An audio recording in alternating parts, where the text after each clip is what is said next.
pessoal, sejam todos bem-vindos de volta a este canal que fala sobre museus, história e o século XIX, e hoje está falando sobre Renascimento. Essa daqui é mais uma live com um professor convidado, porque é um professor que vai dar um curso, né? Vai dar aulas na Academia de História, e como eu tinha prometido para vocês, eu ia sempre trazer o professor que ia dar o curso, para fazer aqui uma live assim, pinceladas do que será o curso. Então, vai ser legal aqui para a gente falar bastante sobre Renascimento. Então, eu vou convidar aqui para aparecer a professora Marina Barbosa. Ela é doutoranda em História. Eu vou subir ela aqui para ela dar oi para todo mundo. Oi, gente. Boa noite. Boa noite, Oi, Marina. E aí, Marina, a primeira coisa que eu quero perguntar aqui para a galera que tá online é o seguinte: o meu áudio está muito discrepante em relação ao áudio da Marina? Eu abaixei de novo, viu, meu microfone. Eu sei que a câmera é problemática. Mas vocês escrevam aí. Fala aí, Marina, para ver se está muito discrepante. Fala aí, fala alguma coisa. Oi, gente. Boa noite, tudo bom com vocês? Como vocês estão? Tá todo mundo me ouvindo? Tá tudo bem? Eu também posso falar um pouco mais baixo. Eu posso ser educada, coisa que eu não sou. E posso falar aqui um pouu mais baixo. Eu também me empolgo e falo alto. Eu falo alto também, então ótimo. Então, ó, o pessoal está dizendo que está tudo bem. Ah, maravilhoso, então. Então, olha só, Marina, para iniciar aqui a noite, eu vou abaixar aqui a minha tela, vou deixar você aqui sozinha. E eu quero que você fale. Eu quero que você conte para a gente quem é você, quem é a professora Marina Barbosa, por que está fazendo doutorado em História, fez faculdade de História também, fez graduação em História, por que escolheu História, por que Renascimento? Vai, mulher, a tela é só sua. Se apresente. Boa noite mais uma vez, gente. Eu sou Marina Barbosa. Eu sou historiadora, sim, fiz faculdade de História na UERJ, fiz o mestrado também em História na PUC-Rio, mas voltado também para a História da Arte, e agora estou no doutorado em História, voltado para o setor de História Medieval, na Universidade Federal Fluminense.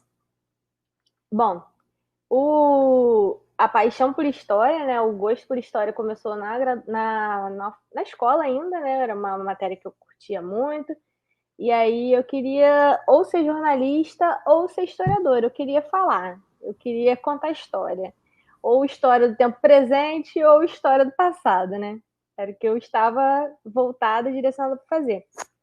E a vontade de pesquisar sobre o Renascimento, que é o meu tema de pesquisa desde a graduação, desde 2013 eu pesquiso sobre o Renascimento, veio por causa de uma aula que eu tive na graduação mesmo, e de um quadro que a professora projetou no PowerPoint, que eu fiquei simplesmente apaixonada pela quantidade de elementos que tinha ali naquele quadro, e eu fiquei curiosa de saber um pouco mais sobre ele, que é a Escola de Atenas do pintor Rafael Sanzio. Foi uma aula sobre o Renascimento italiano, e ali começou a minha paixão. Falei, caramba, cheguei em casa, comecei a pesquisar sobre o pintor e sobre a obra, e que foi me despertando muito interesse, e dali eu já falei, quero minha monografia sobre isso, quero fazer um mestrado sobre isso, vambora, quero também um doutorado dentro desse espaço aí. E estamos aí quase 10 anos, né? Estamos em 2022, ano que vem faz 10 anos que eu estou pesquisando sobre o Renascimento italiano. E esse é o quadro, na verdade não é um quadro, né? É um afresco, que afresco é quando a pintura é feita diretamente no reboco, né? Ou na parede. Ele fica dentro do Museu do Vaticano, que esse espaço em si é a Sala da Assinatura. Era uma sala onde os papas assinavam documentos importantes. E dentro dessa sala tem 3 paredes pintadas por Rafael, que são imensas. É um painel gigantesco, né? Um afresco bem grande, de proporções enormes. E essa é para a filosofia. Ele pinta outras paredes para teologia e para música, se eu não me engano. E essa é para filosofia, e essa foi sempre a minha paixão. Quis muito entender mais sobre essa imagem, né? Pode falar, Eneida. Ó, primeiro que já tem gente aqui dizendo que o meu áudio está, sim, muito mais alto que o da convidada. Realmente, meu microfone só me matando. Então, eu vou falar aqui mais baixo, Teve gente que já disse que eu grito, eu vou tentar ser educada. Mas eu só queria dar uma esculachada. Vi isso pessoalmente. Você já esteve no Museu do Vaticano também? Já É muito tive maravilhoso, né? essa oportunidade, esse prazer imenso de ficar parada por longos minutos de frente para esse afresco e os outros também. E aí É maravilhoso. você sabe a foto que eu tirei, né? Eu tirei exatamente a foto assim, né? Eu ainda fiz exatamente o Imitando pra cima Platão. e pra baixo. Ah, os dois? É, eu fiz os dois. Eu era os dois ao mesmo tempo ali. É, e, assim, o Museu do Vaticano é muito maravilhoso, né? Muito maravilhoso. É. E aí, eu vou começar então aqui agora, a gente já fez aqui essa introdução. Eu queria te perguntar o que é renascimento? Muito bom. Então, gente, vou fazer agora um pouquinho da polêmica, de trazer um conceito de renascimento diferente, uma ideia de renascimento diferente das que a gente encontra nas apostilas de escola e nos sites de busca mais voltados para o conteúdo escolar, né? Que é de dizer que o renascimento é um período. Então, muitos sites e muitas apostilas, muito da literatura geral, fala que o Renascimento é um período do final da Idade Média ou até mesmo um período do início da Idade Moderna. E essa é uma tecla que eu bato, que eu faço questão de reforçar em todos os textos que eu escrevo, todos os artigos, desde a monografia, onde eu aprendi com a minha orientadora, que o Renascimento é um movimento. Então, ele é um movimento cultural, é um movimento intelectual e artístico que aconteceu em algumas cidades da Europa Ocidental, começou na Península Itálica e se espalhou para alguns outros lugares, para algumas outras cidades. Mas ele não é um período, ele não tem um recorte cronológico de início e de fim e que se dá para toda a Europa Ocidental, por exemplo. Não, tem alguns lugares que o Renascimento não tem impacto, que o que aconteceu, esse movimento todo, não chegou lá, não teve grande influência, aquelas cidades estavam preocupadas com outras coisas. Então, eu reforço bastante isso. Renascimento não é um período, Renascimento é um movimento cultural, e intelectual, e artístico, e até político também, mas é um movimento. Ou seja, quando a gente fala que ele não é um período, é só para o pessoal ter bem em mente de que, porque se a gente falar que é um período, todo mundo vai achar que, então na Europa toda nesse período está acontecendo tudo igual. Isso, é um movimento exatamente. que está bombando mais ou bombando menos em determinados lugares. Mas Exatamente. se a gente fosse falar da Itália, já que o movimento lá foi forte, ali qual é o período assim que ali floresceu o Renascimento? Então, o Jorge Vasari, que é um dos principais nomes do Renascimento e até considerado o primeiro biógrafo da história, né? Ele afirma que o Renascimento começa no século XIV, né? Por volta de 1300, ali em alguma coisa, já começa a ter traços na pintura diferente, no Tiziano, traços na pintura que a gente percebe uma mudança da estética que tinha anterior, que era uma estética mais bizantina, onde a gente vê aquelas imagens mais chapadas. Quando a gente começa a ver mais tridimensionalidade, mais proporção e mais profundidade na pintura, o Vasari já fala que ele começa um pouco do Renascimento. Agora, na literatura, na historiografia voltada, né, para a questão de política e das questões sociais, considero que o Renascimento vem depois da crise de peste negra do século XIV também. Então é dentro desse recorte, né, do século XIV, XV, até um pouquinho ali o início do XVI. Ainda é considerado o Renascimento para os historiadores e autores que entendem isso de uma forma mais ampla, né? Ou seja, o finalzinho dos 1300 os 1400 e um pouquinho dos 1500, né? Isso, exatamente, um pouquinho dos 1500. Há autores que vão falar que o início ali, o finalzinho dos 1300 não conta, tem gente que já vai colocar a parte de 1500 e pouquinho já no barroco, tem aí divergências, né, de opiniões e de posturas, mas se a gente for considerar o que muitas pessoas falam, que vários autores falam, a gente tem esse recorte aí de mais ou menos 150 anos, vamos dizer assim. Tá. E aí, eu queria até compartilhar a minha tela aqui para poder mostrar várias imagens, porque assim, é um assunto que é lindo, né? Eu também acho. Porque o que falta é imagem bonita. Então, eu vou até compartilhar aqui a minha tela com vocês. Deixa eu ver se dá certinho aqui. Essa até é uma questão, quando as pessoas me perguntam, por que você gosta de Renascimento? Por que você começou a pesquisar Renascimento? Aí eu sempre respondo, porque é lindo. Porque eu gosto. Porque gostamos, porque é bonito. E aí, vocês estão vendo minha tela, gente? Vocês estão vendo aí várias obras, né? E aí, a próxima pergunta que eu vou te fazer é sobre mecenato. Eu não sei se todo mundo que está aqui sabe o que é mecenato, né? E qual foi a importância do mecenato para a arte nesse período? Então, gente, não tem mistério. O nome é estranho.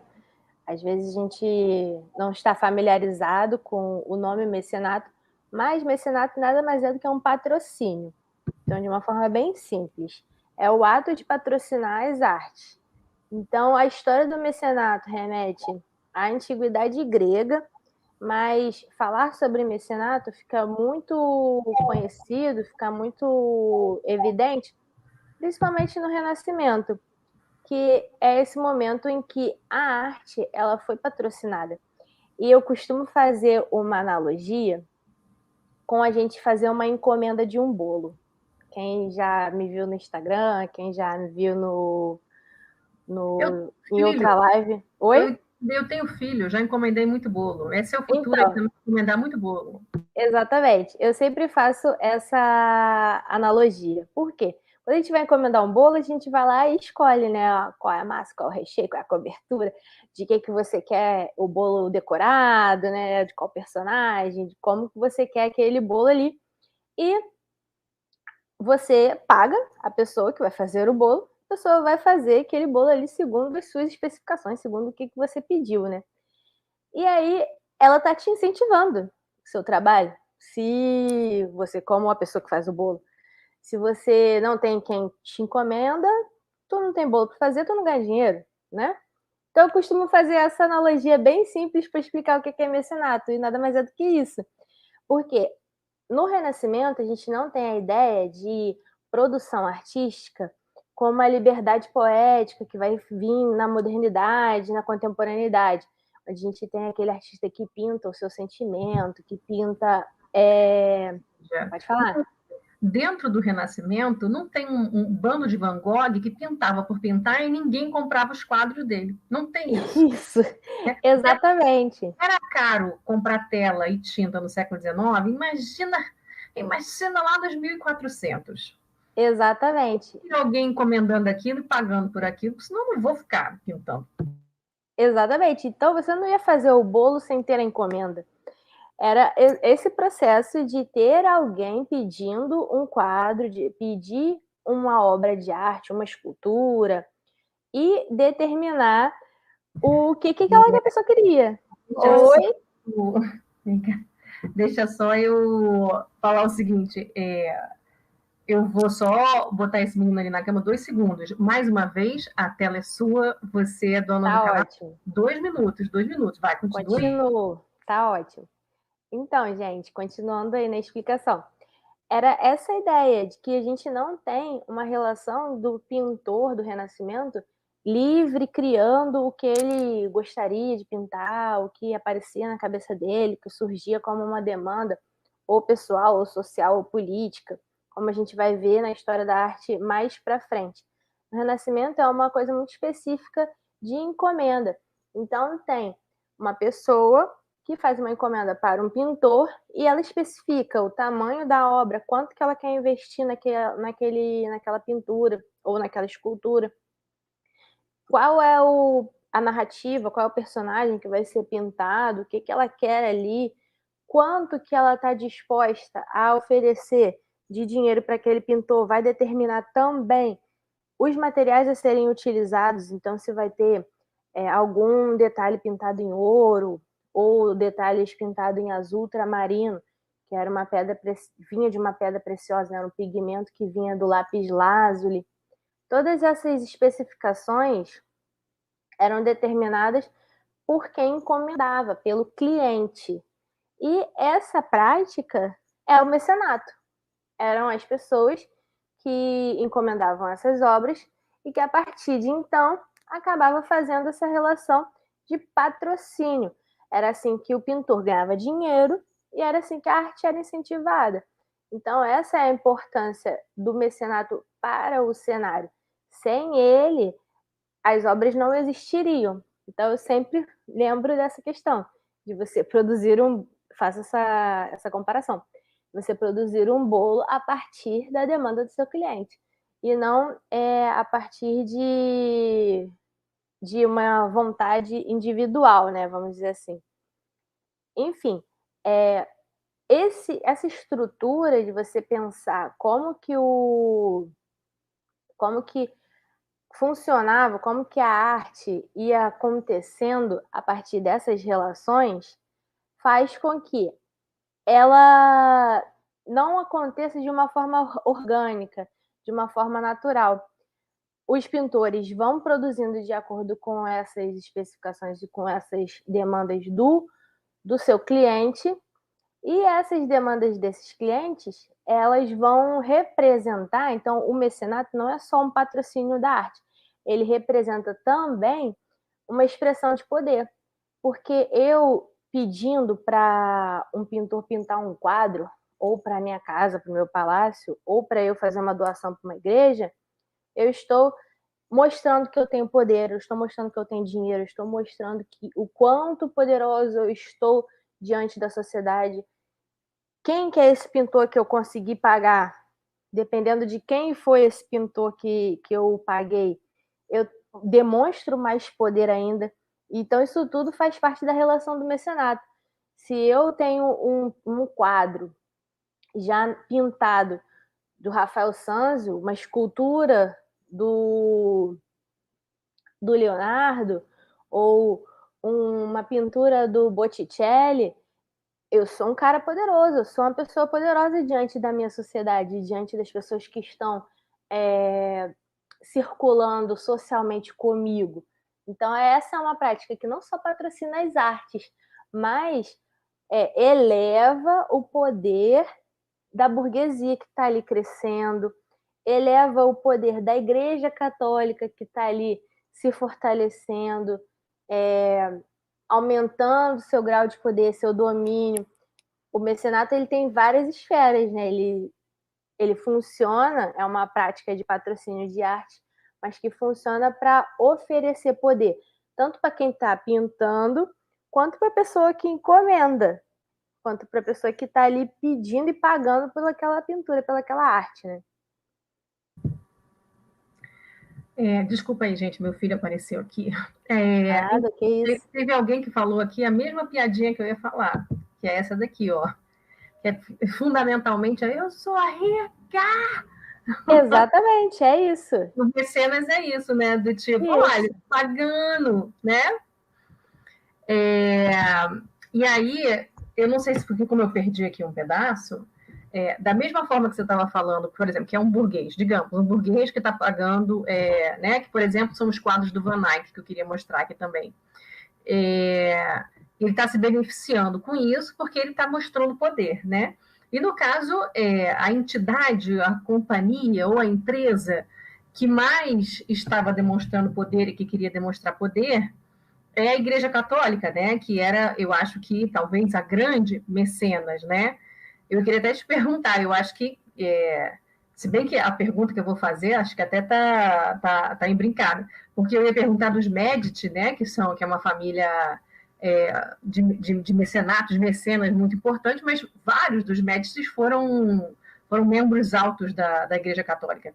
Então, eu perguntar quem aí que tá pagando mais, é tudo mais ou menos a mesma coisa aí, nessa confusão deles, né? Eu queria até que você me explicasse se eu estou voando ou não. Mas eu queria que você me dissesse de que maneira a Igreja Católica se beneficiou dessa prática do mecenato. É só nessa de demonstrar poder, ou as obras que eles compravam, né, que eles pagavam, também tem uma narrativa, né? Também ajuda a contar a narrativa da Igreja? Tem. Essa é até o ponto que eu me concentro na minha dissertação do mestrado, no mecenato da Igreja Católica, a partir das pinturas do Rafael Sanzio. Então, eu me concentro no que a Igreja encomendou para o Rafael e quais são essas intenções da Igreja para, além de se mostrar poderosa economicamente, vamos dizer assim, quais são as relações que encomendar essas pinturas possui no âmbito religioso, no âmbito cultural e no âmbito social também. Então, eu acredito que não é só voltado para a questão do poder econômico. A igreja está direcionando essas pinturas também por uma questão religiosa. E principalmente no contexto de fim não, né? Mas uma tentativa de se recuperar da crise do século XIV, de uma peste que assolou muitas pessoas, que assolou boa parte da Europa, para não dizer toda a Europa, né? Acho que a gente pode até chegar em quase ali uma totalidade desse continente, pelo menos a parte ocidental ali, atingido pela doença. A demanda pela religiosidade cresce muito. Então, a necessidade de cultuar, de orar, de ter recursos de imagens para poder elevar esse religioso, elevar essa questão transcendental do que é Deus e que Deus vai te salvar e vai te curar, cresce de uma forma muito grande. Então, a gente está falando de uma Europa que tinha uma porcentagem de analfabetos muito grande. Então, existem até na historiografia a própria análise sobre a questão das imagens ser ou não a Bíblia dos iletrados, já que a gente tem aí um público que não sabia ler. Porque as missas também eram em latim. Exatamente. Então a gente tem um público que não sabia ler. Exato. O que vai rolar ali de dentro? Exatamente. E que a imagem ela acaba sendo um recurso pedagógico que vai ensinar sobre as histórias bíblicas, sobre os personagens, vai mostrar essa narrativa para esse público e vai não só educar sobre a religião, mas vai também ser ali um lugar de devoção, um lugar de oração, um lugar de culto, um lugar de tentativa de proteção contra as doenças, ou contra a fome, ou contra várias outras coisas. Dentro desse período do Renascimento cresce muito, por exemplo, a imagem, a demanda e a encomenda da imagem de São Sebastião, que era um santo considerado protetor da peste. Então, sempre que a gente estiver vendo um santo, a imagem de um santo todo flechado, é ele, é São Sebastião. Sem camisa, com várias flechas, a gente já sabe que a gente está falando de São Sebastião. E dentro desse período aí, entre o século XIV e XVI, cresce muito o volume de imagens desse santo, por exemplo. Então, não é apenas uma estratégia da igreja de patrocinar a arte para se mostrar poderosa. Tem também esse caráter que eu chamo muito de pedagógico, né, de ensinar para as pessoas, para quem está recebendo essas obras, sobre a religião, sobre a cultura religiosa e também essa questão mais emocional e mais íntima, pessoal, que é o culto, que é a devoção, que é a oração, que é o exercício da religiosidade, né? Agora eu sou aquela que chama alguém para entrevistar e fica contando a história da vida, né? Jô Soares, que fica se intrometendo. Mas eu lembro que eu já fiz Casa de Artes de Laranjeiras, que era a CAL. Você conhece, né, a CAL, que é uma escola de teatro. Uhum. E ela é uma escola de teatro de formação profissional. Se você terminar ali, você sai ator de fato, com carteirinha e tudo mais. Eu não terminei, eu fiz só os 6 primeiros meses. E aí tinha aula de tudo que você possa imaginar. De expressão corporal, tinha aula de teatro mesmo, e tinha aula de história do teatro. E era, obviamente, a historiadora ali dentro, era o que mais me interessava, era a história do teatro. E essa parte que você falou, das imagens servindo como didática, né? São imagens didáticas, né? Até porque é um período em que o padre está de costas para o público e em missa em latim, né? E também a maior parte da população é analfabeta. E mesmo se soubesse ler, a Bíblia também está ainda, né? Ainda não está traduzida nas línguas de cada localidade, né? Eu acho que, se eu não me engano, o primeiro que tentou fazer isso foi na Reforma Protestante, né? Acho que foi o Lutero que tentou traduzir a Bíblia para o alemão, hoje eu não lembro mais direito, gente, que não é meu período histórico. Mas o teatro, a Igreja Católica fazia muito uso de peças de teatro também, né? E as peças de teatro podiam ser ditas, podiam ser feitas na língua local. Eu achei aquilo o máximo, uma coisa que eu nunca tinha aprendido na faculdade de História, né? Nem na escola, nem na faculdade de História. E eu fiquei aqui, tipo, nossa! E tinha algumas peças que eram permitidas fazer, que era a trajetória de vida de um santo. Tinha, imagina como é que não devia ser o negócio, totalmente fake news o negócio, devia ser um... Mas tinha a trajetória de vida de um santo. E também tinham, nas feiras, assim, umas peças tipo, quase que um stand-up, um número, algumas coisas meio satíricas, em que tinha uma pessoa que representava o judeu, imagina, o judeu. E aí eles ficavam jogando tomate, fezes de animais no judeu, esse tipo de coisa, sabe? Então, tanto servia até um escape, né? Tem até uma questão de escape, em cima de quem eles achavam que tinha matado Jesus, no caso, né? E também tinha essa questão didática, né? Sobretudo de narrar vidas de santo. E aí eu achei aquilo assim um recurso didático muito, muito interessante, né? E as imagens, né? Sobretudo as imagens. E as igrejas deviam ser abarrotadas de imagens, né? Eu imagino. Com certeza. Inclusive, o tamanho a proporção, essa é uma curiosidade legal. A proporção das obras tem a ver com isso. Tem a ver com o lugar que ela foi feita para ser exposta. Então, às vezes, a gente vê assim, a Mona Lisa, as pessoas falam, mas eu achava que a Mona Lisa era enorme. Muitas pessoas associam uma pintura ser bonita, ou valiosa, ou misteriosa, interessante, famosa, e ela ser grande, tipo, ela ser enorme, de grandes proporções. Mas, na verdade, a proporção da pintura nesse período, né, ela tem uma relação direta com o lugar que o mecenas estava querendo que ela fosse exposta.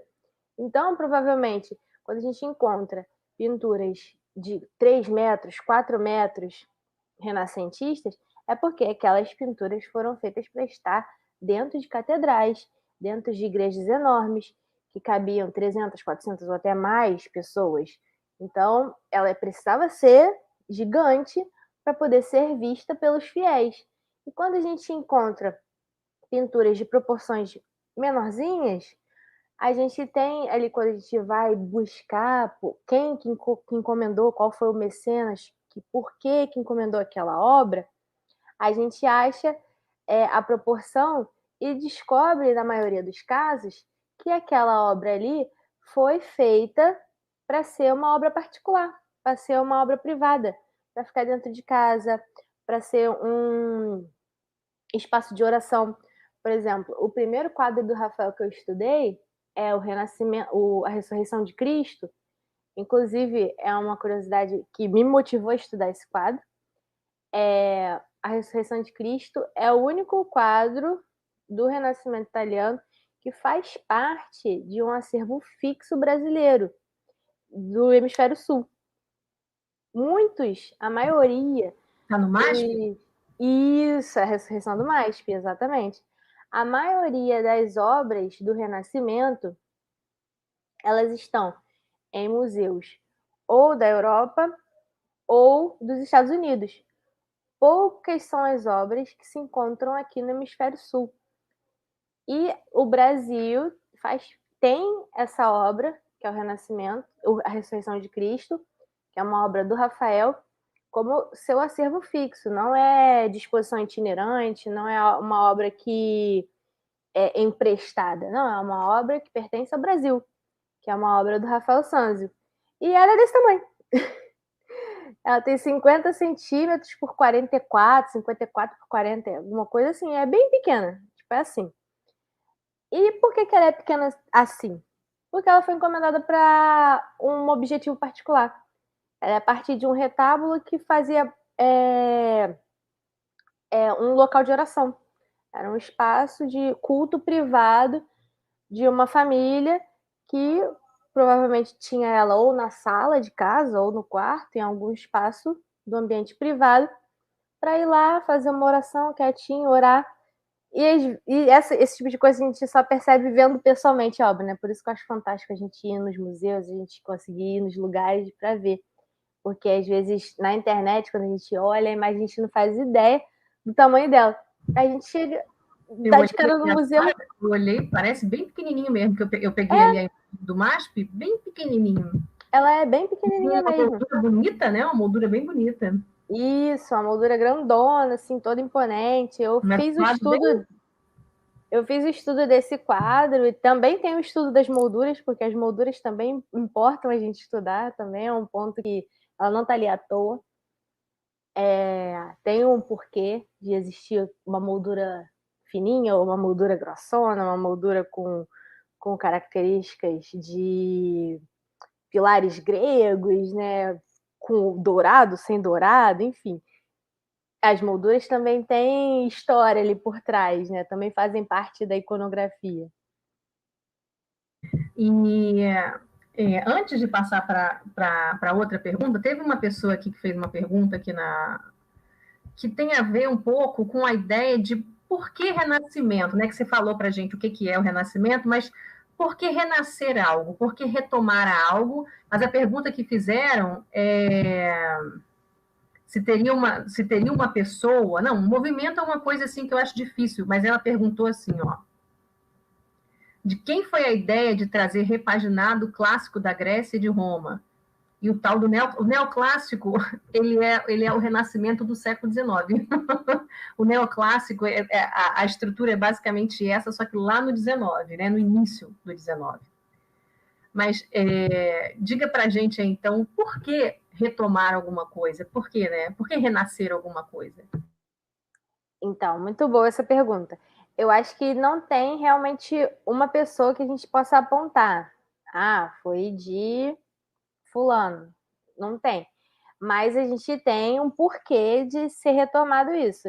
Exatamente como um movimento cultural e como um movimento intelectual, né? Um movimento de exercer o pensamento. O que estava acontecendo nesse período? Existia uma negação ao período medieval. A ideia de que a Idade Média teria sido um período escurecido de trevas, de horror, de fome, de doença.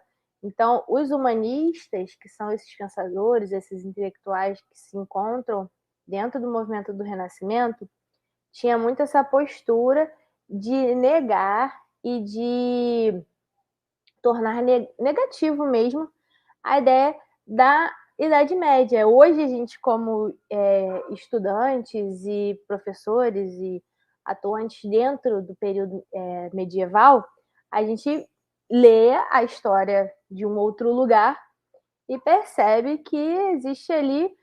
Eles estavam dentro do contexto medieval, né? Mas eles estavam negando seu próprio contexto, seu próprio período, vamos dizer assim. E aí, nessa tentativa de negar o período medieval, eles retomam a antiguidade, principalmente a antiguidade grega, também a romana, mas eu vejo muito a exaltação da estética grega.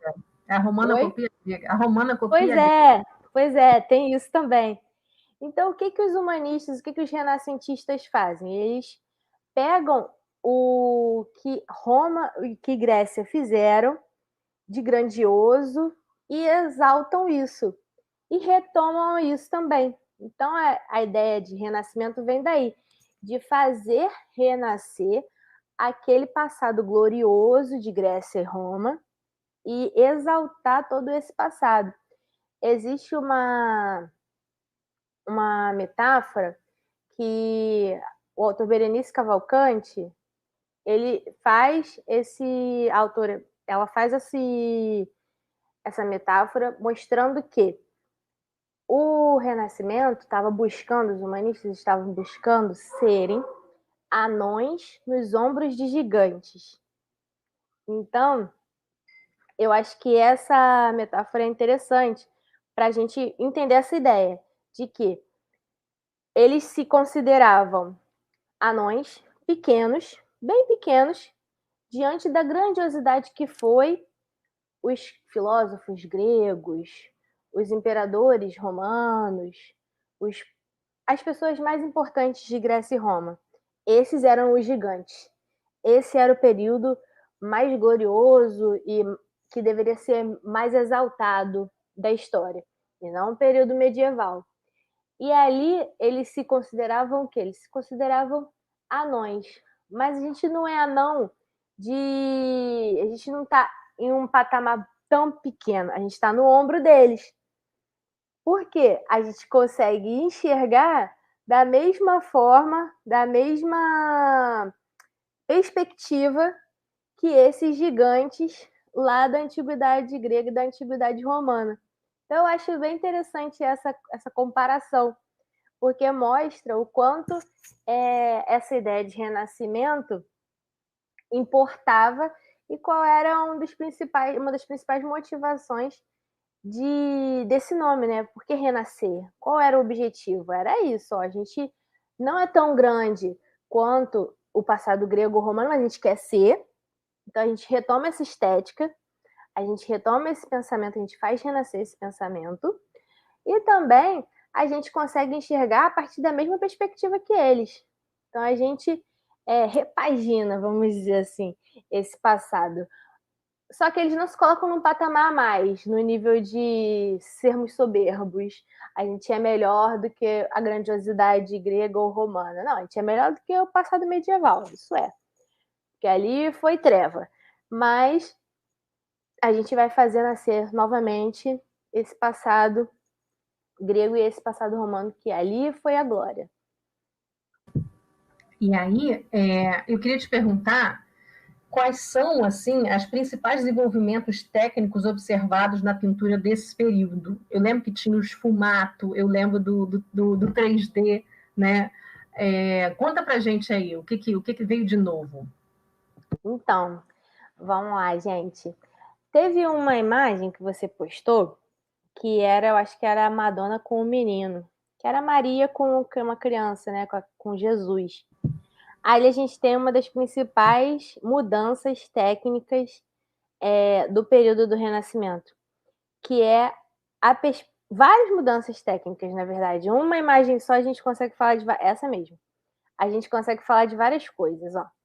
Nessa imagem a gente consegue falar sobre o esfumato, que vem da tinta a óleo. Então, o desenvolvimento desse material novo, da tinta a óleo, permitia com que se mesclassem tons de tinta de uma forma melhor, de uma forma mais suave. Então, você conseguia fazer um degradê, vamos dizer assim, sair de um azul escuro para um azul mais claro, mais claro, mais claro, mais claro, mais claro, até chegar no branco, por exemplo, de uma forma muito mais suave, esse degradê, né? O céu, né? O céu mais para cima está mais escuro e vai chegando perto das montanhas, está quase branco, né? Exatamente, isso mesmo. de uma forma muito mais suave, de uma forma muito mais realista, graças à tinta a óleo, graças à composição química Eu queria, desse material. para deixar a live super interessante, até trazer algumas imagens medievais aqui, porque a perspectiva da Idade Média é muito engraçada, né? E você olha as imagens e fica assim, não, cara, é muito bom de ver aqui, todo mundo junto, assim, no mesmo lugar, você não sabe o que Isso, exatamente. faz. Aquilo é muito bom de ver. E aí, nesse quadro, a gente pode ver também outra mudança técnica que tem no Renascimento, que é a presença da paisagem.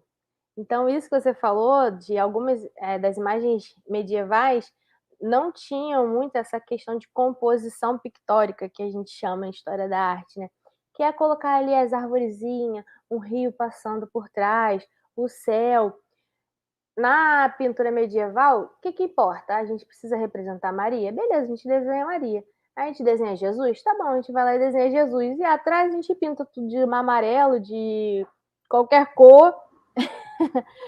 E tá tudo ótimo. Para de falar mal da Idade Média. Não, mas é maravilhoso, Cíntia. Eu pego essas imagens da Idade Média, inclusive, hoje em dia, a gente faz figurinha de tudo no WhatsApp, né? E as imagens da Idade Média são as melhores figurinhas, porque é muito bom. Inclusive, as pessoas morrendo de forma plácida, né? Uma faca na cabeça e tá tudo bem. Né? Uma faca morre queimado, tá ótimo, né? Todo mundo tem cor, todo mundo tem cara de drogado e cor de rato. Essa daí foi meu marido que falou. Eu acho muito legal.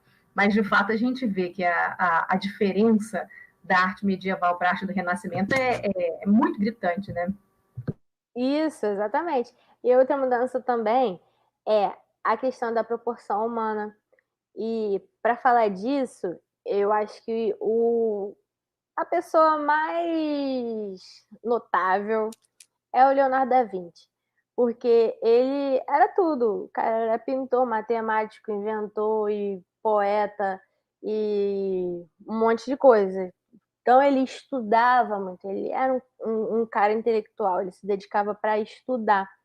E nisso ele estudou o corpo humano, ele estudou o corpo de animais, ele estudava proporções, ele media os corpos, ele entendia, ele se preocupou em entender de proporção humana, de tamanho do corpo. Aí, ó, quanto estudo do Leonardo da Vinci a gente tem, relato, né? E gravuras e anotações dele são muito interessantes, porque ele realmente fazia esses estudos para reproduzir, né, para pintar as obras de arte as pinturas da forma mais realista possível. Então tinha essa intenção nos renascentistas, esse objetivo. Eu quero pintar um personagem humano, Jesus, Maria, ou um personagem bíblico, ou um personagem que eu conheci, um padre, um papa, um bispo, alguém bem conhecido ali da época, um príncipe, da forma mais realista possível. Eu preciso dar dimensão para esse rosto, para esse corpo, para essa mão. Eu preciso dar dimensão para essa pessoa, mostrar sombra.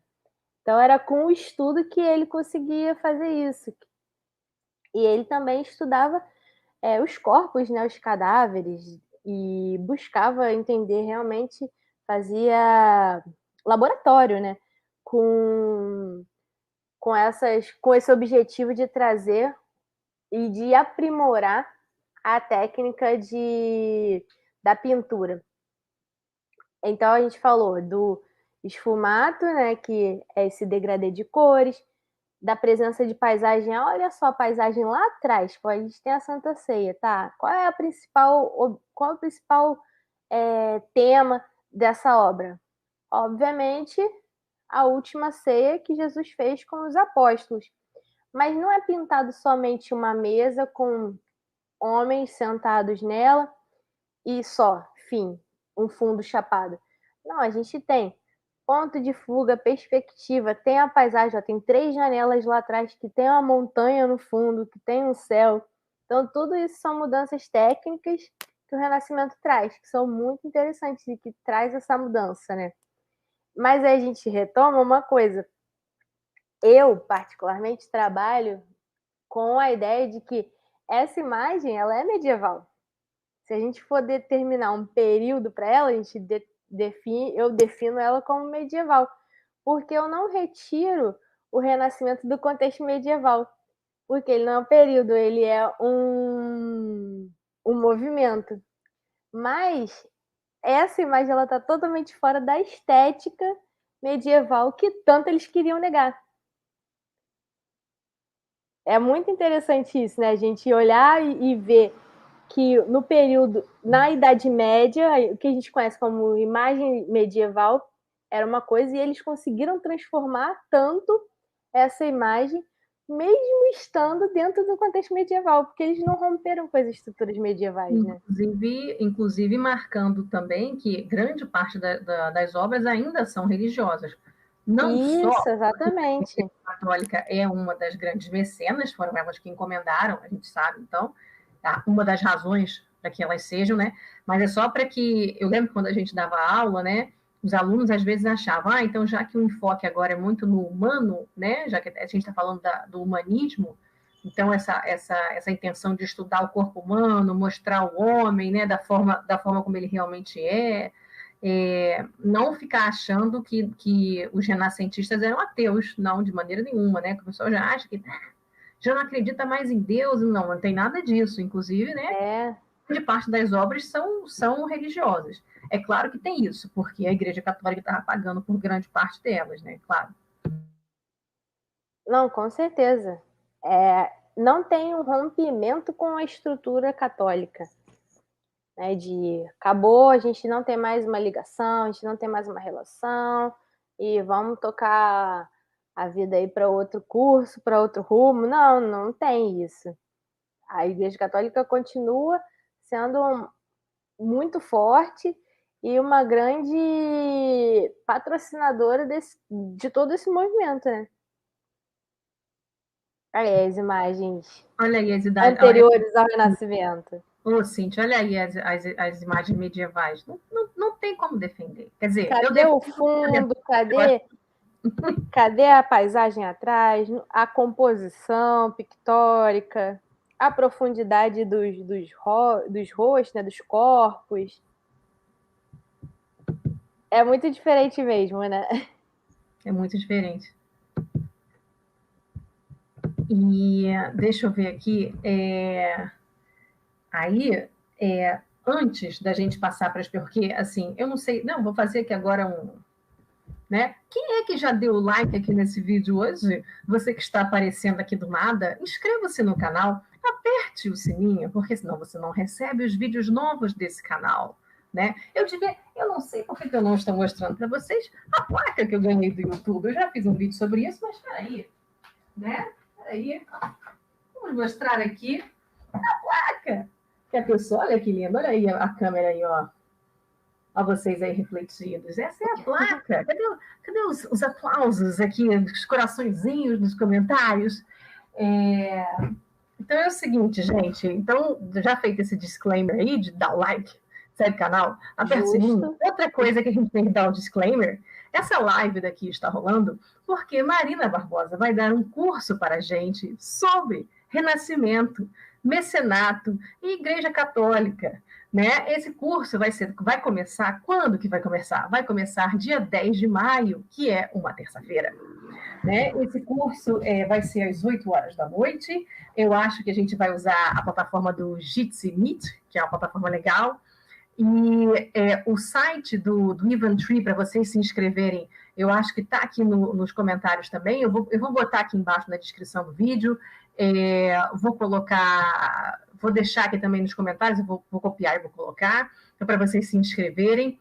Então, só para vocês saberem que começa dia 10 de maio, quem quiser se inscreva pelo site do Eventree. A Marina vai estar lá dando aula sobre renascimento. Isso aqui é só um cheirinho para vocês. Agora eu vou botar aqui os aplausos aqui, ó. Muito bom. Olha, gente. Aí tem alguém aqui falando dos quadros da Idade Média que não tinham expressão. Tipo, na verdade, é o que meu marido falou, né? Todo mundo com cara de drogado e rato, e cor de rato. E aí, a outra coisa que eu quero dizer para vocês, além de vocês darem um like nesse vídeo, se inscreverem no canal, é que essa pessoa daqui, ela tem um Instagram, né? E o Instagram dela se chama, né, é @poética dos museus. Se você ainda não me segue lá, me siga lá, que volta e meia eu posto foto do meu gato, dos meus filhos, essas coisas. E às vezes vem coisa de história também. E aí eu queria dizer para vocês que quando eu disse que ia ter essa live daqui, aí eu falei, gente, façam perguntas sobre o Renascimento. Aí as pessoas fizeram perguntas sobre o Renascimento e eu vou ler aqui algumas perguntas que vocês me fizeram lá no Instagram. Se tiver alguém presente aqui agora, eu fale agora. Não precisa calar para sempre, não. Então, olha só, uma das perguntas que fizeram foi qual foi o pintor ou artista mais polêmico da época? Vamos para a polêmica! A gente gosta de polêmica, o brasileiro gosta. Então, gente, para essa pergunta eu separei meu querido Rafael Sanzio. Por quê? Porque ele era... Eu tenho certeza que aqui quem está assistindo, quando eu falar um pouco sobre ele, todo mundo vai falar, eu conheço um Rafael Sanzio. Rafael era aquele cara que era amigo de todo mundo gostava dele, era aquele tipo, boa praça mesmo, falava com todo mundo, simpático, carismático, ele era aquela pessoa agradável, né? E aí, além disso, ele era uma pessoa que se entregava aos seus amores. Então, ele não tinha uma alma presa a um amor só, vamos dizer assim. Ele era bem diverso, então ele gostava muito de se entregar aos prazeres do corpo e ao amor. E numa dessa, ele tinha uma mulher que amava muito e que ele decidiu pintá-la nua. E esse é o que está sendo projetado aí, que é a La Fornarina. É um dos nus, dos poucos nus, de uma pessoa real. Então essa era uma grande polêmica da época.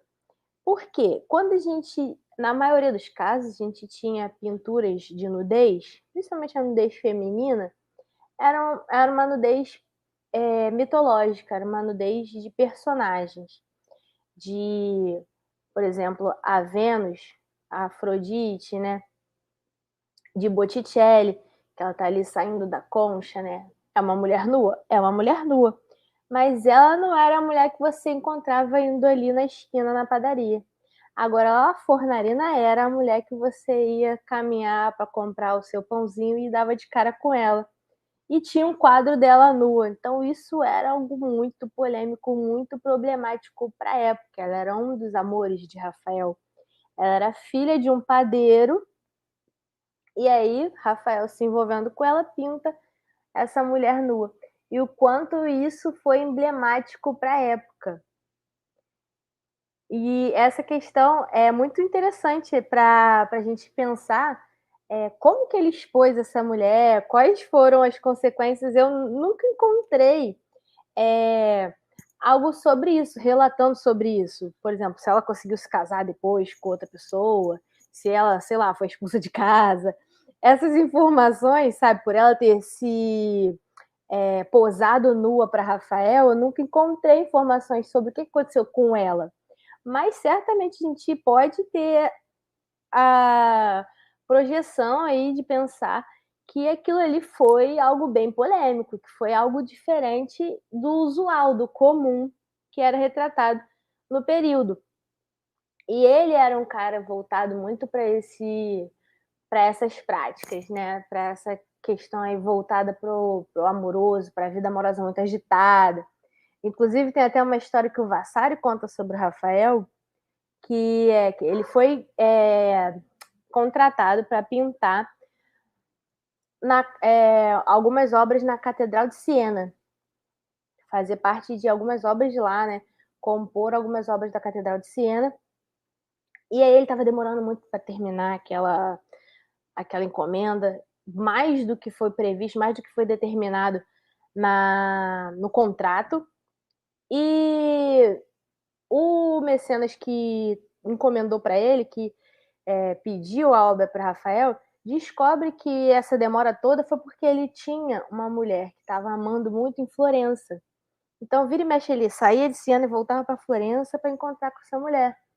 Então, estava demorando para terminar com a obra por causa disso. Aí, o que o Mecenas faz? Traz a mulher de Florença para Siena para ficar junto com Rafael, para Rafael acabar logo com a obra. Então, ele acaba tudo que foi encomendado graças a essa vinda dessa mulher. Só assim ele consegue dar conta do trabalho dele, com a presença dela ali.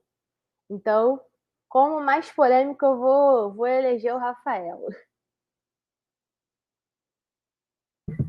Agora vamos passar para as outras perguntas do Instagram. Peraí, deixa eu ver aqui. Vamos voltar.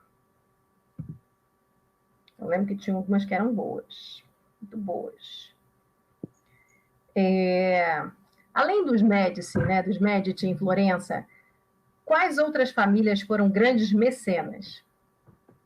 Vamos lá. Eu separei dois nomes além dos Médicis, né?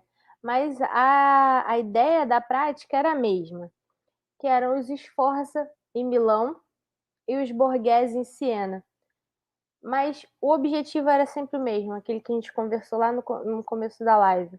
Mostrar eu sou rica, mostrar meu poder e também obter ali naquela obra, né, uma questão de religiosa, também era possível disso. As famílias, a religiosidade estava sendo praticada no âmbito particular, no âmbito privado também. Então havia assim a encomenda de obras porque eu queria um lugar para eu orar dentro da minha casa. Mas principalmente com esse objetivo aí de demonstração de poder. Então, famílias que são conhecidas como mecenas. Outro exemplo, além dos Médici, são os Sforza, que eles patrocinaram muito da arte renascentista em Milão, no norte da Itália, e os Borghese em Siena, que também fica na Toscana. Mas tinham famílias em outros lugares também, como na França, nos Países Baixos, né, em Flandres. Mas a gente também não pode esquecer que, além dessas famílias burguesas que patrocinavam as artes, a gente tem, como a gente já falou, a Igreja Católica e os príncipes também, o que tinha de monarquia ali, né, que estava crescendo e se construindo como uma monarquia em algumas regiões da Europa, também faziam essa prática de mecenato, né, de patrocínio das artes. E, por vezes, essas famílias burguesas tinham gente, membros dela, um primo, um sobrinho, um dos filhos, tem 5, 6, 7 filhos, um deles é papa, é bispo, não sei das quantas, né? Que é o caso dos Médicis, né? Mesmo, exatamente. E aí, a outra pergunta que fizeram é: sem a ampla divulgação feita pelos Médici e outros nobres, a arte teria tido essa mesma repercussão? É o que a gente estava falando, né? Que não dava, acho que talvez não desse nem para comprar o material, né? Exatamente, eu acredito que não. Eu acredito que não teria a mesma repercussão, não teria o mesmo volume, porque a gente fala, por exemplo, só do Rafael, que é o meu caso, né, meu objeto de estudo. A gente tem aí de volume documentado cerca de 200 desenhos, cerca de 100, 150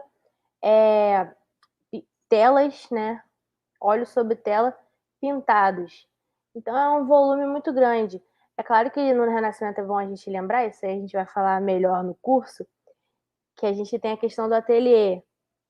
Grandes pintores não pintavam sozinhos.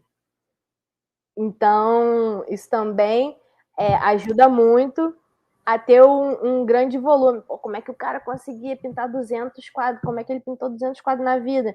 Se ele morreu com 37 anos, entendeu? Como que ele deu conta disso? Porque ele não pintava sozinho. Mas isso aí a gente um assunto bem vasto, bem demorado para a gente falar melhor no curso.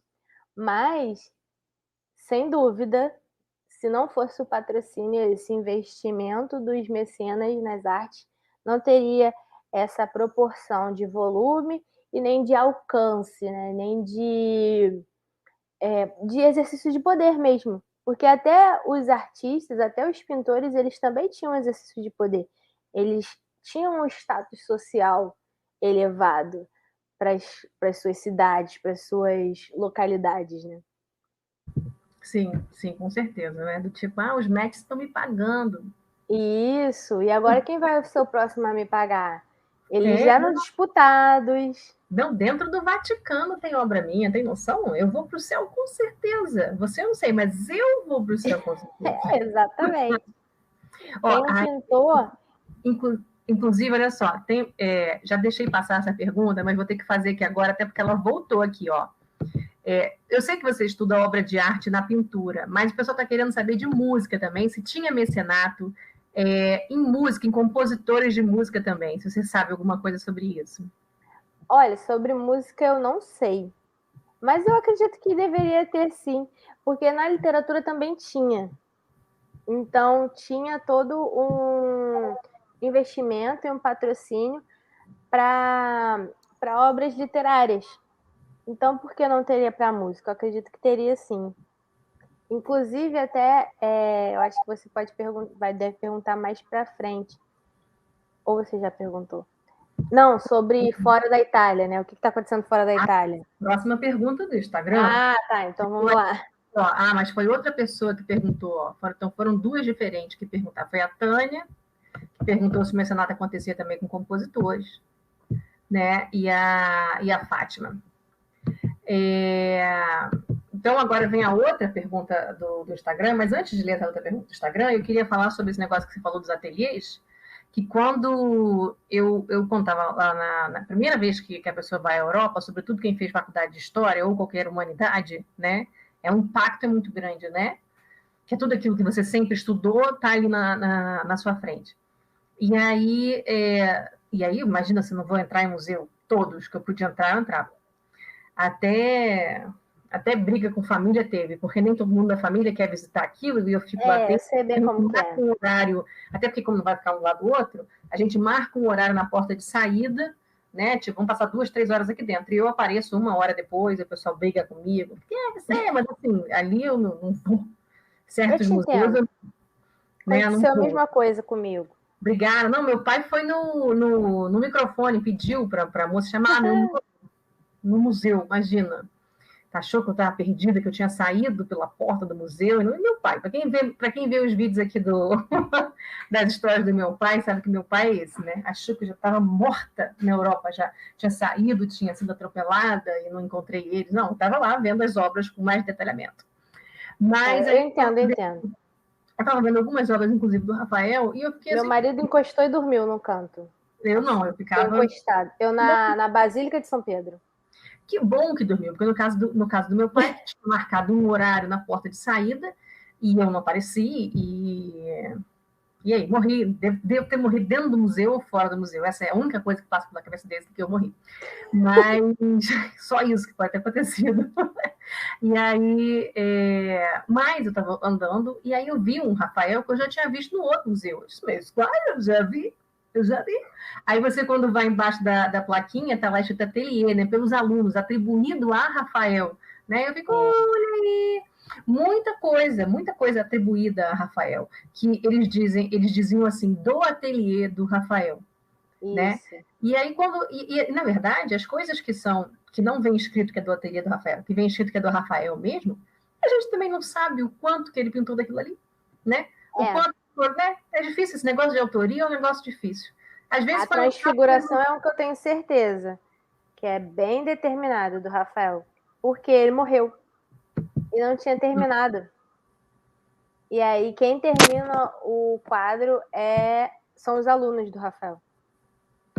Aí, ó, vários loucos do museu, ó. Sim, Deixa aí a família. O nome do meu canal é Poética. Eu trabalho no Bran.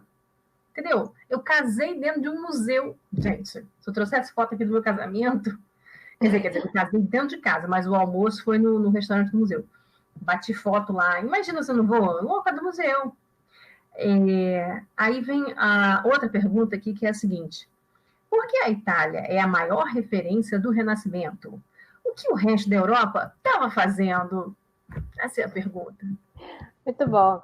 Então, por conta de um crescimento mais acelerado que aconteceu em algumas cidades da Itália, relacionado a comércio e economia. Então, como algumas cidades italianas conseguiram, se recuperar de uma forma mais rápida, vamos dizer assim. É claro que isso é bem profundo, né, esse estudo, mas só para falar de uma forma bem simples. Essas cidades italianas se recuperaram comercialmente e economicamente de uma forma, mais rápida da crise do século XIV. Então, não se recuperaram 100%, é claro, mas elas conseguiram crescer, né? Se erguer um pouco mais. Crise do século XIV é basicamente peste bubônica. Isso, exatamente. E aí, na recuperação dessa crise de fome e de doença, o que a gente tem? A gente tem crescimento urbano das cidades e crescimento da vida urbana, da vida comercial.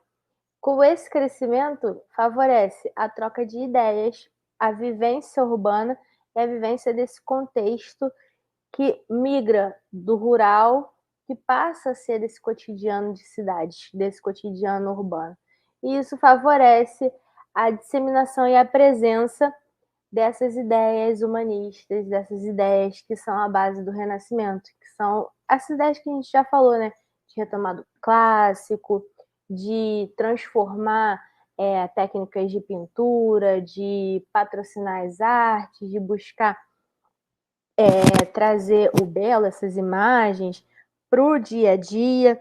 E esse crescimento comercial e econômico favorece também o mecenato, porque se eu tenho um crescimento de grana, de dinheiro das pessoas, eu tenho mais pessoas com dinheiro circulando naquele lugar, a burguesia está crescendo e ela quer se mostrar poderosa, rica, mostrar que a falta de um sangue nobre pode ser substituída por esse exercício de poder que as imagens, que as artes traziam.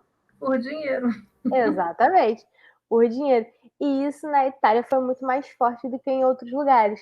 Mas não significa que essa ideia, esses valores e as características desse movimento não chegam em outros lugares. O que o resto da Europa estava fazendo? O resto da Europa também recebe, principalmente a parte ocidental, influências sobre o que aconteceu na Itália. A Itália é o principal expoente, é o principal local desse movimento? Sim. Mas a gente também tem características do movimento renascentista nos Países Baixos, que a gente tem aí a obra do Van Eyck, que era um holandês. A gente tem obras do Bosque. A gente tem também as obras literárias. William Shakespeare, na Inglaterra, tanto literárias como do teatro, são obras que muitos autores nomeiam ele como um pensador e um escritor, né, renascentista, de influências do É um homem do Renascimento. Renascimento, é um homem do Renascimento, é. Então é um homem do Renascimento. Muitos autores também definem Gil Vicente, em Portugal, e Luís de Camões como homens renascentistas. Camões. Então ela chega em outros lugares. Eu acredito que a gente não pode reduzir o Renascimento à Itália. Acontece em outros lugares também, com suas particularidades, com suas diferenças. Mas outras coisas também estavam acontecendo. Por exemplo, a Península Ibérica estava ali se movimentando para as grandes navegações, nesse mesmo período, para chegar na África e na América do Sul. Então, são coisas que também estavam acontecendo diferentes desse movimento artístico e cultural. E eu vou tentar mostrar aqui até algumas imagens do Bosque, porque eu gosto.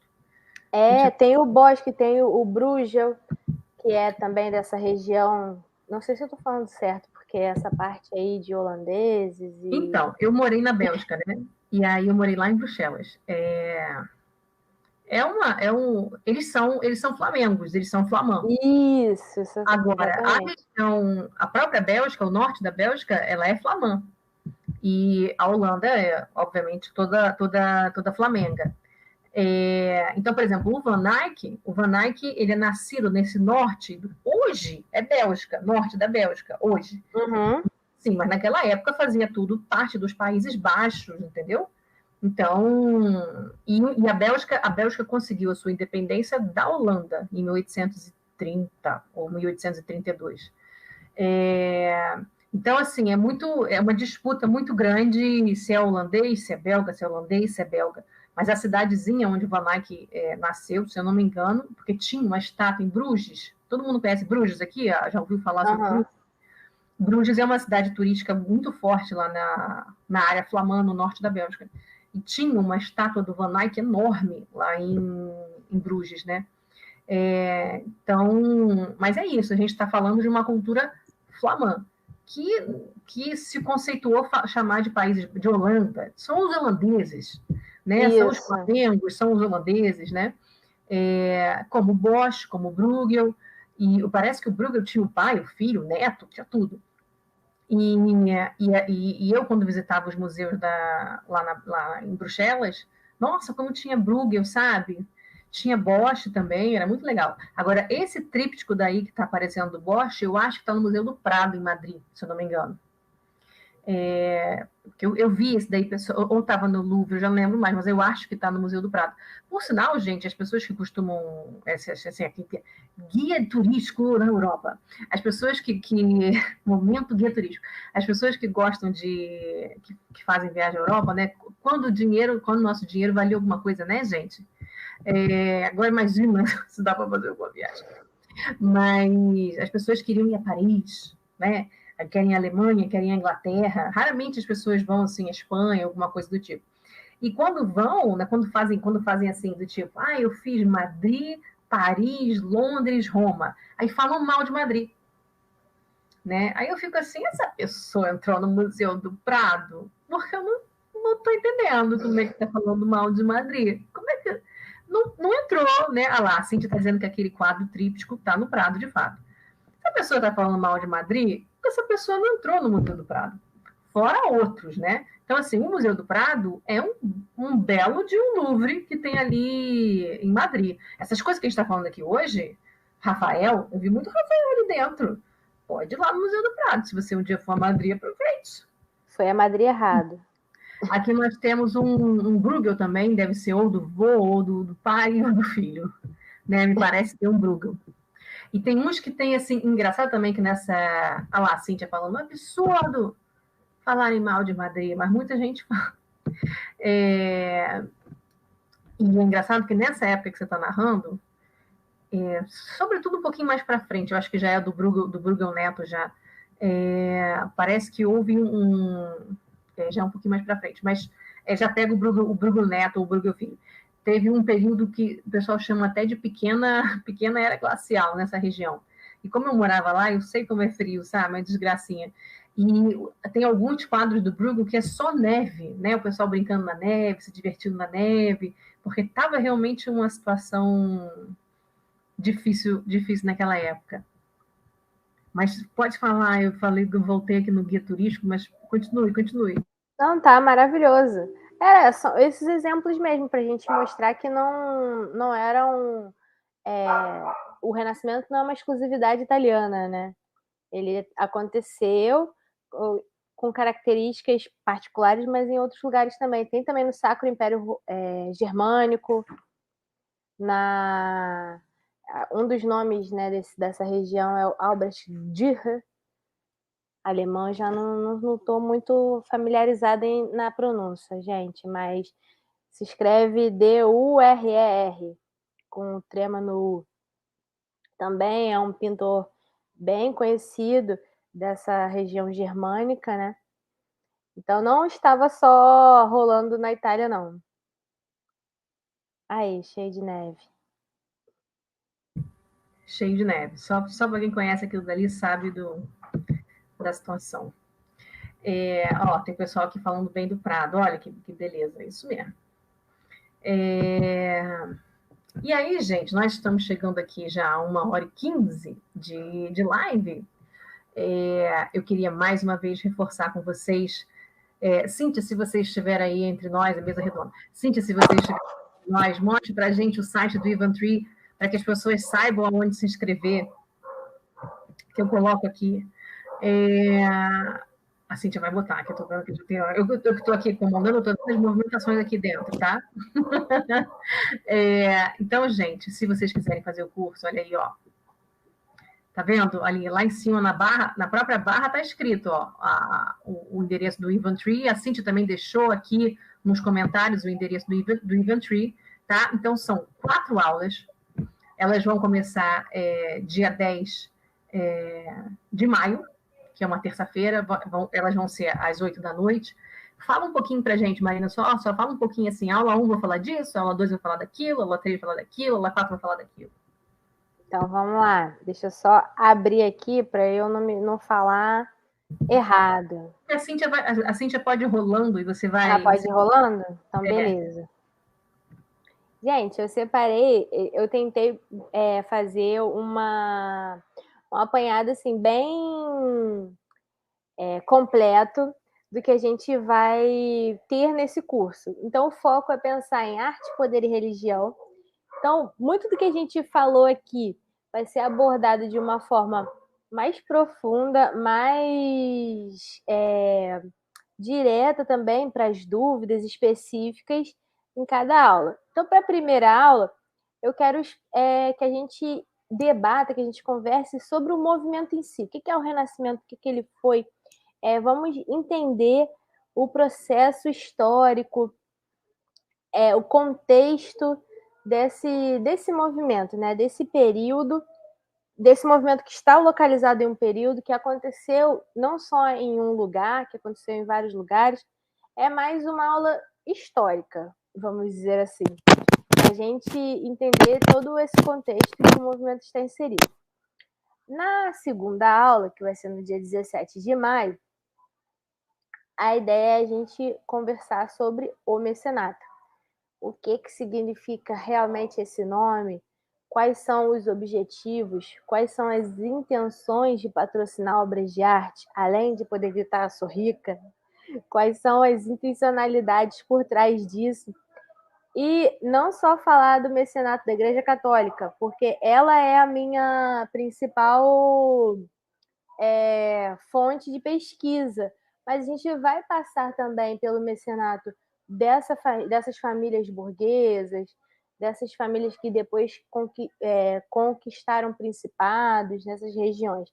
Então, vai ser uma aula voltada para a questão desse patrocínio, né? Dos significados do mecenato. A aula 3, já no finalzinho, no dia 24 de maio, a gente vai falar sobre as imagens. E aí, é claro que, assim, uma das coisas que eu tenho compromisso como professora é de sempre pesquisar. Eu sou muito honesta, quando eu não sei, eu falo, gente, não sei, como eu falei ali sobre a questão de mecenato para compositores, né, na área da música. Eu não conheço sobre isso, então não tenho propriedade para falar. Mas a gente pode pesquisar, a gente pode falar mais sobre isso depois de uma pesquisa. E nessa aula 3, eu falo muito sobre essa questão do exercício de poder na imagem. Qual era a intenção? Qual era o objetivo? Como que eu expresso e exerço poder através de uma pintura, através de uma escultura, através de um afresco que eu mando pintar numa parede? Seja para minha casa, seja para doar para uma igreja, seja para expor para um público maior, seja para um público privado. Quais são os poderes relacionados nisso? E, por último, a gente vai falar sobre técnica, sobre as pinceladas, sobre os materiais, sobre os instrumentos utilizados, sobre as questões, as mudanças técnicas na arte, né? Nas características da arte do período. Como que se desenvolveu a câmara escura, por exemplo, o esfumato, a perspectiva, a profundidade. Tem um pouco de matemática nisso, que a gente vai falar por alto, assim, que eu sou péssima em conta, mas é mais uma questão de raciocínio matemático para produzir obras de arte. E é muito interessante como que esse estudo foi feito, foi demandado para construir essas obras. E aí a gente fecha com essa aula, né, no dia 31, sobre arte técnica. Eu quero trazer muitas imagens, não quero trazer um PowerPoint só de textos. Então, não só a última aula, que é sobre arte técnica, vai ter imagens, né? Mas eu acho que é muito legal a gente falar de Renascimento e a gente ver as obras de arte, as pinturas, as esculturas, as igrejas, porque elas também faziam parte dessa produção artística, né? As fachadas das igrejas, o interior delas, os vitrais, as esculturas em madeira, as esculturas em mármore, falar desses materiais. E tudo isso não vai ser falado só na última aula, vai ser falado no decorrer todo do curso. Vai ser legal, gente, vai ser bom. E você sabe que eu às vezes encontrava a Cíntia lá na Europa, né? E eu tô vendo aqui que nós três aqui, nós íamos ser um bom trio, eu, você e a Cíntia lá, que é muito bom, sabe? Eu lembro que lá em Bruxelas, eu acho que foi com Cíntia manifeste-se aí se você estiver entre nós nos comentários. Eu acho que foi lá em Bruxelas, na Grand Place, tinha o museu da cidade de Bruxelas. E aí tinha a Cíntia aqui, tô aqui, ó. Aí tinha acho que era o museu da Grand Place mesmo, e tinha um retábulo todo em madeira, esculpido, um negócio medieval. Um negócio, sim, uma coisa maravilhosa. A Cíntia ficou babando, acho que era a Cíntia, porque é a pessoa medievalista que eu conheço, e aí ficou babando ali no negócio, era maravilhoso. Então, essas pinturas que a gente tem de falta de perspectiva, né, essas técnicas mais antiquadas, digamos assim, da Idade Média, ali em escultura, é um alto relevo, né, um retábulo em alto relevo, a madeira pintada, ainda tudo pintadinho, bonitinho, sem perder a camada pictória, sabe? Nossa, mas o negócio era muito, muito legal. Então, gente, só para reforçar aqui para vocês, o site para fazer a inscrição é o Eventree, ou seja, Even3, EVEN3, eventree.com.br/Renascimento Arte Poder. Renascimento Arte Poder, tudo junto, tá? Vocês devem estar escrito aqui em algum lugar, eu vou colocar na descrição aqui também da live de hoje. Então, o primeiro curso que a gente deu, que a Academia de História deu, né, Café em Outros Tempos, era um conjunto de 5 aulas, e tinha um valor, então agora o valor está ainda mais convidativo para vocês, porque como são 4 encontros, né, gente, é R$130. R$130. Aí você tem os 4 encontros com Marina Barbosa falando mais sobre Renascimento. Então se inscreve lá, sai correndo, se inscreve lá, porque já começa dia 10 de maio, que é uma terça-feira, tá bom? 8 horas da noite. Isso aí, gente. Você quer dizer mais? Todos lá. Isso. Você quer dizer mais alguma coisa, Marina? Eu estou conhecendo a Marina hoje. Aí, beijo, Marina. Gostei muito. Ai, maravilhoso. Visitar museu junto. Também já tô. Vamos pensar aí. Tem que baixar esse euro. Pois é. Valência é o melhor da Espanha. Ih, gente, mas aí também eu fui com Cíntia também, eu não conhecia. Eu fui com Cíntia em Sevilha. Amei. Acho que Cíntia um dia tinha que vir aqui fazer uma live para falar sobre catedrais na Espanha. Opa, eu vou gostar dessa live aí. Nossa, isso ia ficar legal. Então, gente, é o seguinte, eu agradeço demais a vocês que ficaram assistindo aqui hoje, ou você que está vendo esse vídeo aqui, né, em dias posteriores.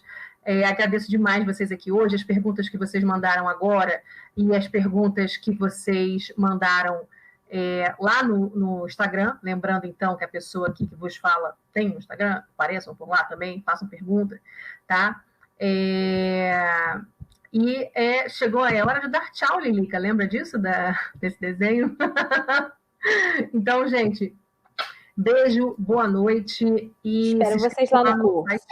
Isso, se inscrevam lá no site do Eventbrite, tá bom? Beijos, tchau. Beijo, gente.